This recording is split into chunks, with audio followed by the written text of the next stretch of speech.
It's the In Wheel Time Car Talk Show. Just ahead, we talk to Consumer Reports about how the Tesla Model S changed the world. Looking for a used car bargain? Jeff has used police cars under 10 grand.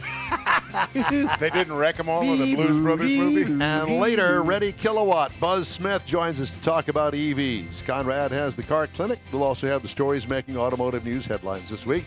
It's straight ahead on this edition of the In Wheel Time Car Talk Show. Howdy, along with Mike out of this world Mars, King Conrad DeLong. We always need more Jeff Dziekan. Yep. I'm Don Armstrong. Glad you could join us on this Saturday. Gentlemen, how's everybody? Doing well. You know, we managed to piece together everything, put it all back together. And according to the best knowledge that we have at this moment, we are live on all of the streaming platforms. It's just like, you know, and it's just like when you're working on your car, you got all these bolts and stuff left over after we got a box of bolts and extra parts over here. That's great. Wow. Yeah, that's a scary thought. Yeah, but just go. We put it together better than the engineers designed it. But Mars has gone out and bought tens of thousands of dollars of equipment. Mainly wire. And we only use maybe 1/3 of it. Oh, well, I'll have to go out and get something else. So, hey, it works. And Amazon is my friend. Amazon is most successful that and Walmart studio show we've done lately. All right, let's move on, shall we? We got a great guest lined up for you right now. As a matter of fact, his name is Mike Quincy, Consumer Reports. Good morning, Mike. How are you? Good morning, guys. How's it going today? Well, very well, thank you. And I apologize for all the shenanigans before we went on the air with you. But, you know, some things just have to take place because from all of the 11 some odd months or years that we've been on the air, we have found out that it never fails that something falls through the cracks about 2 minutes before we go on the air, and then we're late getting on the air. If nothing else, we're consistent about that. We are consistent about that. We all have gray hair. We all hate technology. Yeah, pretty much. So, Mike, we'll assume that you were in Connecticut? Yes, I am Connecticut. With all the other technology CRs. fails here, too. Trust me. Yeah, I can imagine. Well, so there was this press release that Consumer Reports sent me this past week, I guess it was, on a story that you guys are doing, how the Tesla Model S changed the world. And I have heard all this week about the Model S and maybe perhaps it's going to go away, they're going to phase it out, et cetera, et cetera. I thought, well, let's find out about this story, how the Tesla Model S changed the world. And I think from my knowledge about the Tesla Model S, it truly did. It was kind of like Henry Ford's Model T in a way. Oh, I would completely agree. Yeah. I think that's a great analogy with the Model T. I don't think at this point the Tesla Model S has sold as many units as the Model T. Well, there's that. But it also hasn't been for sale quite as long. But no, when Consumer Reports first tested the Model S, it literally blew us away. It made us even reevaluate how we score vehicles. It almost broke our scoring system because it scored so high. Wow. It took the old perceptions that we've all had of performance, and that's internal combustion and V8 and a sexy exhaust note, and just turned it into like the Starship Enterprise with, quiet and incredibly eye-bleeding power. Well, it's funny you should say that because in 2015, I had an opportunity to go to the Tesla store, which doesn't sell Teslas. They just let you test drive them. And I got to ride in one. And I, too, was completely blown away. Not only in the technology inside the car, the way it handled, the way it drove, the acceleration, the interior design, all of the things that came with that wonderful, humongous touch screen. It just goes on and on and on. We could sit here all day. And then after we finished the test drive, they took us inside, and they had an actual frame of the car, the backbone of the car sitting in there, so you could see exactly how the car was made, where the body's put on the chassis, where the batteries fit and all that. And I was truly amazed at the simplicity of it all, and that they've put all of these simple things together to make a truly humongous leap forward in car technology. And not just car technology, but think about the state of electric cars about 10 years ago when they were just mostly small and they were basically being sold to help car companies meet their emission standards. But I mean, a Nissan Leaf with 73, 77 mile range. I mean, that was kind of the state of electric cars, and it was kind of fringy, and I'll just a weirdo would buy a Nissan Leaf, right? Hey. But then Tesla, really it Broke put the market everything on its open. ear, and it became like, now it's like a status symbol. It truly is. I remember the first electric car that I saw, that GM thing, GM EV1. the EV1, and a friend of mine had that for a test drive for a short period of time. I thought, why do they have to make them so ugly? It kind of resembled a Citroen. Citroen, yeah. Citroen. Kind of But resembled think about if General Motors kept building and refining the EV, they would have been way ahead of the game. Yeah. They quit on electric cars. I worked for them for 25 years. They don't think that far. And ahead, that's back when they had money to spend. I mean, they were on to something, right? Well, with the EV1, they also did a series of S10 pickup trucks that were all electric, and they were all put out on lease. None of them were purchased by people, but they were all still running lead-acid batteries. They weren't running the lithium ions. But they would have had all of those years of continuous development. Oh, I mean, yeah. You think about when Toyota first brought out their hybrid systems. They were okay, but they weren't what they are today. Yeah, well, the hybrids have changed through the years as well. Where now go to like a Chevy Volt, which is it's basically has a gas generator that charges the battery, and the electricity moves the car down. Where with Tesla, it's all about the quality of the batteries and the upgrades they've made to battery technology because of the volume of cars that they sell. You're talking 400,000 or 500,000 cars. I heard this week that Elon was deep in debt on a couple of his new factories.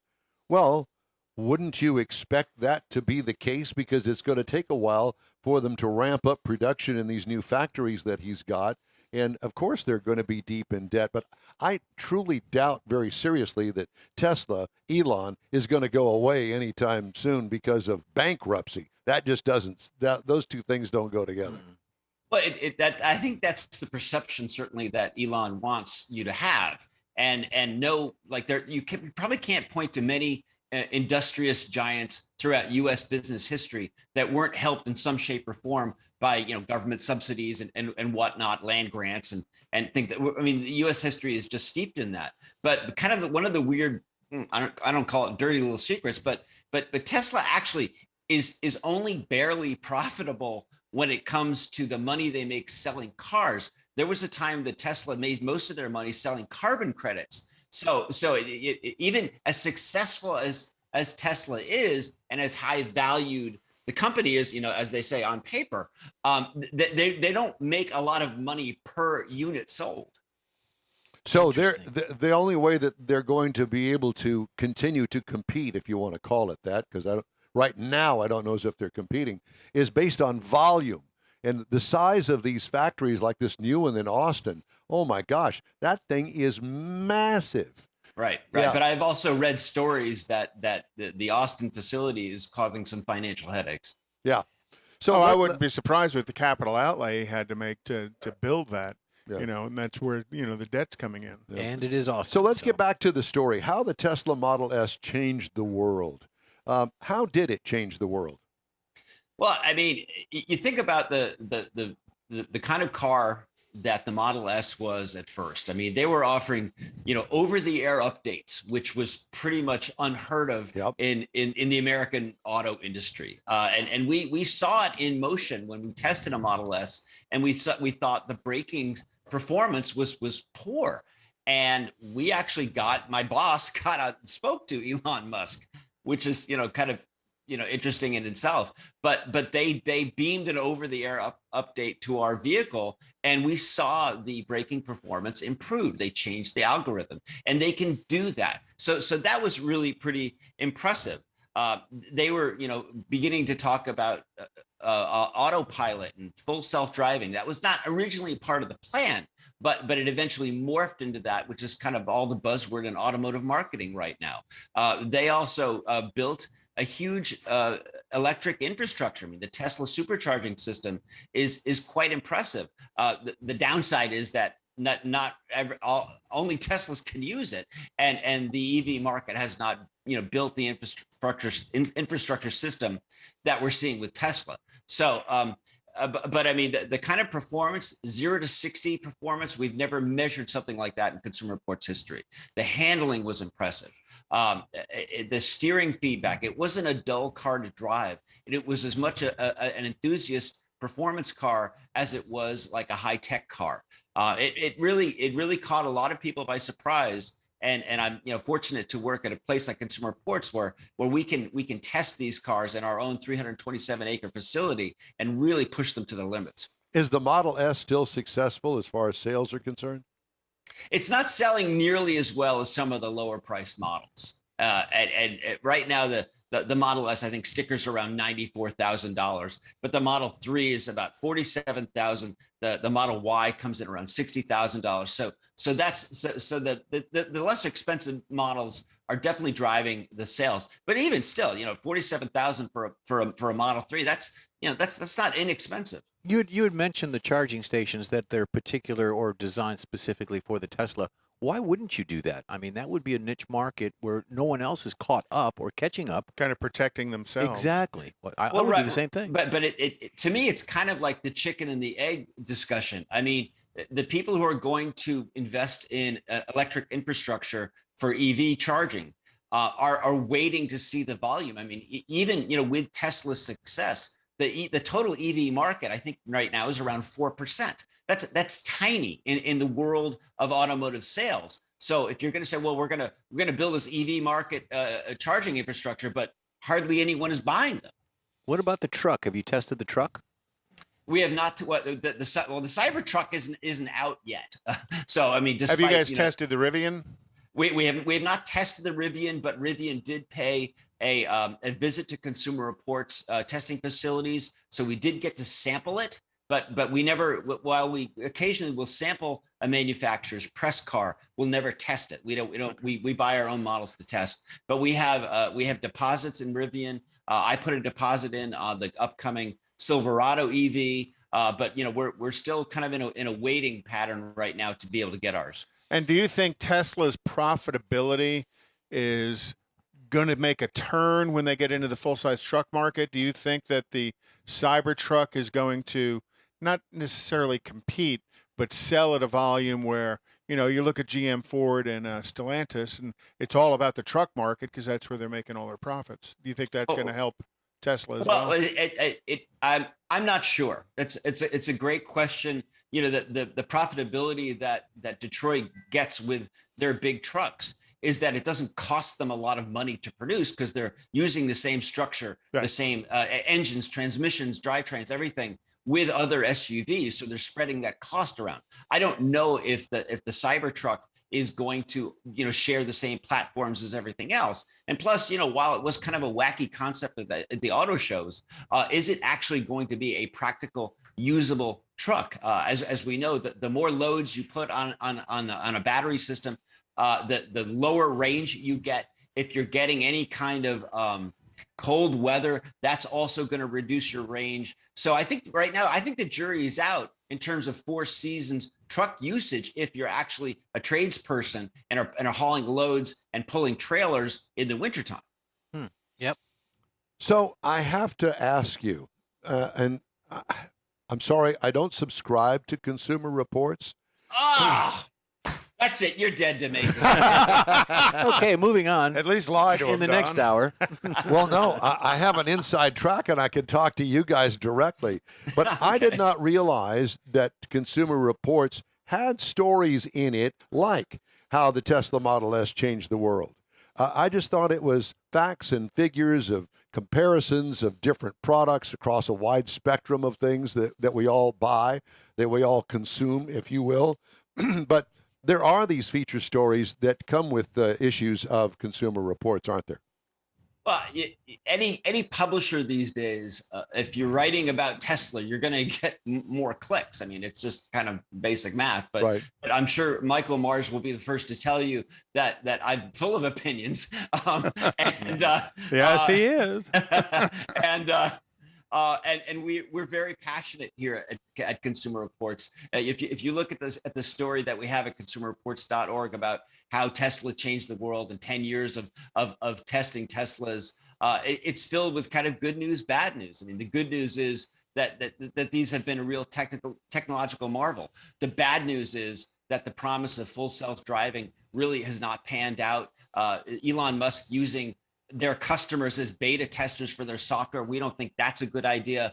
And Consumer Reports members and subscribers have told us that a lot of their Teslas have really poor reliability. The Model S, the Model X, the Model Y have done wretchedly in Consumer Reports reliability surveys, which affects our recommendation. Now, listen, I realize that a Tesla owner, Tesla fanatic, probably don't care what Consumer Reports thinks, but we still study the data for all the cars and all the reliability. And so far, Tesla's reliability has been lousy, except for the Model 3. In reliability, I mean, if it goes down the street, to me, it's reliable. Does it not go down the street?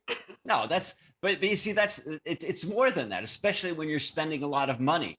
In terms of reliability, Consumer Reports looks at the really annoying things. You buy a brand new car, like the Model X at $104,000, and it's forever plagued with squeaks and rattles. The Falcon doors are not working.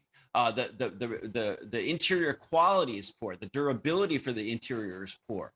We've also seen issues of poorly fitting body panels, bad paint jobs, electrical issues. So it's the same score regardless of what car you plug in. And that's the point, is that the Tesla is not scoring well in the fundamental quality issues, the deliverables to the driver. But there's different ways that Consumer Reports will come up with ratings of cars. There's kind of the road test, where what we do about handling, acceleration in an internal combustion car, a fuel economy, but then we also combine it with the available safety features that are standard on the cars, and we look at Consumer Reports surveys in terms of owner satisfaction and reliability. It all goes into a final score, and Tesla's Achilles heel has been reliability. And has, as you're talking about the technology in the cars, has Consumer Reports finalized its analysis of these autonomous driving features, Super Cruise, the Tesla, some of the others? Have you guys come up with a way to test it? To give we have been testing all driver the ADAS systems, the full self-driving claims of every manufacturer, and actually we are in the process right now of building a self-driving kind of loop at our tracks. So we're investing a lot of money to see how this technology goes.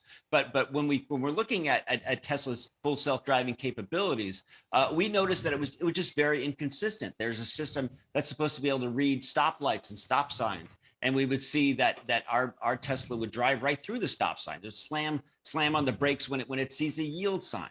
The full self-drive, if Tesla is the standard bearer of self-driving technology, and I would argue that it's probably not quite as good as GM Super Cruise, but they still have a long way to go. So one of the things we do at Consumer Reports is we take marketing hype and we put it into real world practice. And so far, Tesla's self-driving has not lived up to the hype.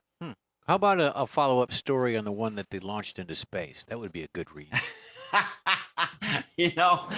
Some people would call me probably a space cadet, so I'd be perfect for that. Very good. Well, Mike, where can our listeners, our viewers, get more information on this?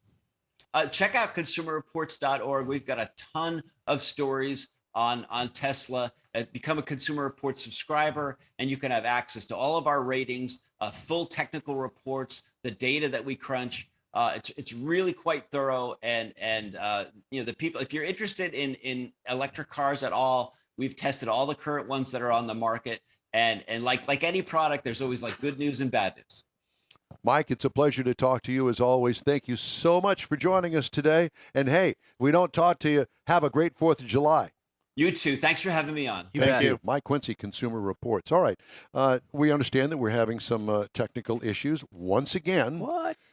With iHeart, with all of our Restream stuff. Yep, we're working on it. Mars is working on it. Great. Okay. Okay. So I think this will be the You end. don't sound real confident there. No, I'm not. So I think that this is the end of our Restream affiliation, and then we're going to move on to somebody else in the next week. Okay. Time now for the in-wheel time racing calendar, and there's plenty to talk about. Well, this weekend is the 100th running of the Pikes Peak International Hill Climb, and Richard Tomlin is there, and I think he's planning on joining us a little bit later. All right, cool. NHRA is in Norwalk, Ohio. You said that Erica was after Q1 was on the pole. Yep. She was positioned By a number lot. one. P1. Yep. By a lot. And then starting on July 15th is the Western Swing. So the 15th is Mile High Nationals in Denver. The 22nd is Sonoma. And the 29th is back in Seattle. First time they've been back in Seattle for a few years. What a hole of a racetrack. Oh, is it really? Oh, God. I think it's in, I say Seattle, but I actually think it's in Kent, which is just a suburb of Seattle. Yeah, it's in the woods.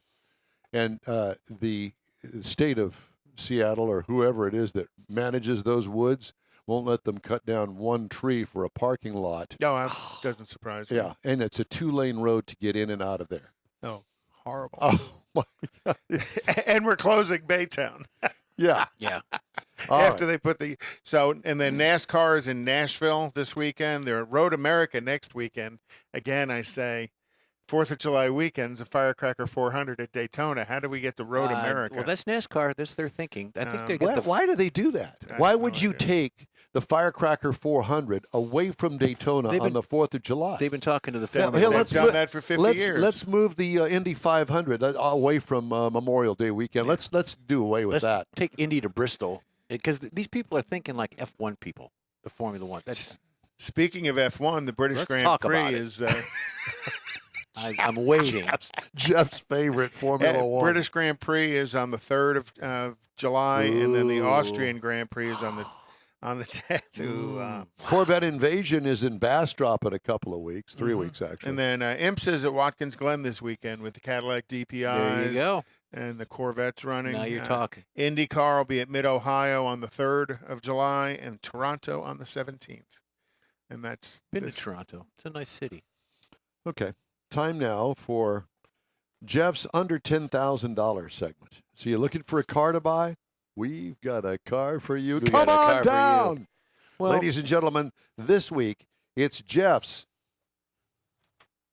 used police cars under 10 grand. Well, this is a 2010 Crown Victoria Police Interceptor 4-door, which is also the P71 police nomenclature. And, all the police have a P71 nomenclature. Anyways, this is it's an Interceptor.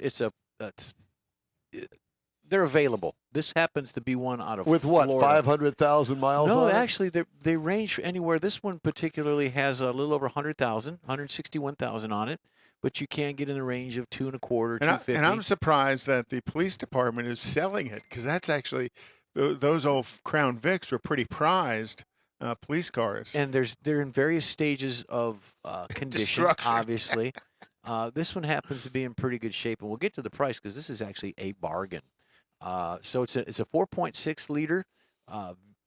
It's V8 automatic. It's got overdrive. This particular one is black, as you can see, which they're all kind of a dark color. Nowadays, they're different colors. Black and whites. Well, yeah, black and white. It's tan interior. You've got the exterior spotlight, which I think is cool. Everybody needs So one. it gives you away driving down the highway. There you go. That you bought some cheap old police car. I want to put one. I want to get a Tesla and put one on a Tesla. AM/FM stereo, no cassette or anything like What that. you need is a supervisor's car or a detective's car. This could have been that. It's the same thing. Usually they're all black. Yeah. They're not marked like on the side with police or any of that sort of stuff. And, oh, yeah, I could do that. Got the steel wheels with the dog dish hubcap on it. Yep. Usually have a bumper up front. Do you know who tests police cars every year? Tell me. Michigan State Police. Yeah, they do that. And their test analysis is what most of the other police departments nationwide use for their vehicle. And when they had the Ford, was it the Ford Explorer, when they had the gas fume issue, they figured that out there. They were testing them and did that. Anyways, back to this one here. You can see that it's pretty plain Jane on the dash. There's no big pod with all the touchscreen stuff. This is just an AM/FM radio. Screw holes in the dash. Exactly. That was probably for the microphone. Break 19. Air conditioning in the front only. Maximum seating capacity is 5, unless you've got more criminals you want to put back there. It's got power mirrors, pedal adjustable. You can move the pedals up and down. Power locks, reading lamps in the front. Obviously, you need that to do, your reports and write tickets and things. The seats are trim. They're trimmed cloth. Front buckets, power steering, power windows. This rascal comes in at a whopping 4,158 pounds. It is a very heavy vehicle. Priced at $5,499 plus tax, title, and handling. Wow, that's cheap. Yeah, for a big four-door car. But it is a 2010. It's been, it's seen better days, I'm sure. And it's probably got a lot of whiskey dents. Yeah, how can you say whiskey dents on a police car? It's from the inside out, carrying drunks around. There you go. Oh, yeah. And if you lift the back seat up, you never know what you can find. I have not actually seen this in action, but I have heard rumors that there's also a we're going to fix you kind of a default for the back seat, because back in the day of that, they did not buckle in the prisoners. And if the prisoner gave the police officer any kind of problem, slam on the brakes and into the actual cage ahead, and big bloody smash up there on the. I would think, stuff. Today that's frowned upon. Have you driven with Kathy? Hopefully she's not listening. Yeah, but good stuff. As a matter of fact, I have a police officer, retired friend of mine, that tells great stories. And I asked him, I said, so which car did you prefer? Now, he was with the police department for a long time. And he said, hands down, bar none, the Crown Vic. Yeah. Because it handled well. It was lower to the ground. None of that SUV stuff. Had a V8 engine in it with a shifter up there on the column. And you could do that whole thing about, going forward. And all that stuff. Yeah. He says it was great. He says, I had that thing down to it. And they still have Crown Vics in service in Houston Police Department. A few are left, but they're like supervisors and things. They're higher up on the totem pole. Yeah. Can you say that? It's not politically correct, is it? Totem pole. Hey, I want to remind everybody that the In-Wheel Time Car Show does not stream on iHeart app, Facebook, YouTube, and InWheelTime.com, and podcasts are not available on your favorite podcast channel. The In-Wheel Time Car Show does continue. I don't know how you're getting us, probably through String and Cup, right after this quick break. Permanent marker and right on your wall calendar, the next Tailpipes and Tacos Cruise-In, Saturday, September 17th, 2022. It's the fall edition of Tailpipes and Tacos at the Loopy Tortilla in Katy, 8 to 11 a.m. It's the only place cruisers compete for Loopy's Chili Pepper trophies and other prizes. There's no charge to enter your vehicle for Best Hot Rod, Best Classic, or Best Modern Classic. Tailpipes and Tacos is Houston's coolest and most unique cruise-in, and is your opportunity to see the best hot rod, show cars, classics, and resto mods. And get Loopy Tortilla breakfast tacos with adult beverages. There's no entry fee, and cars will automatically compete for those much sought-after custom Loopy trophies and other prizes. It happens at the Loopy Tortilla Tex-Mex in Katy on the Grand Parkway at Kingsland Boulevard, just south of I-10. It's Tailpipes and Tacos Fall Edition, Saturday, September 17th. The In-Wheel Time Car Talk Show will be there too. Celebrate the beginning of fall and the return of the Tailpipes and Tacos Cruise-In, Saturday morning, September 17th, 8 to 11 a.m. We'll see you then, weather permitting. Want to take a minute to tell you about Gulf Coast Auto Shield, a Houston detail company like no other. Gulf Coast Auto Shield offers paint correction services that'll give your car, truck, or SUV a like-new shine. Afterwards, you'll want to protect it with a professionally installed nano-ceramic coating or protection film. Worried about your very expensive windshield getting damaged, broken, or cracked? Let Gulf Coast Auto Shield install Exo Shield, a windshield protection film. Give John Gray a call today or check out their website, gcautoshield.com. Hey, whether you own a new, ultra-expensive, exotic, or a 5-year-old Suburban, Gulf Coast Auto Shield will help keep your investment looking like the day it rolled off the assembly line. Gulf Coast Auto Shield is conveniently located on the South Sam Houston Parkway, just south of I-69, the Southwest Freeway. Meet the staff and check out all of their services online right now at gcautoshield.com.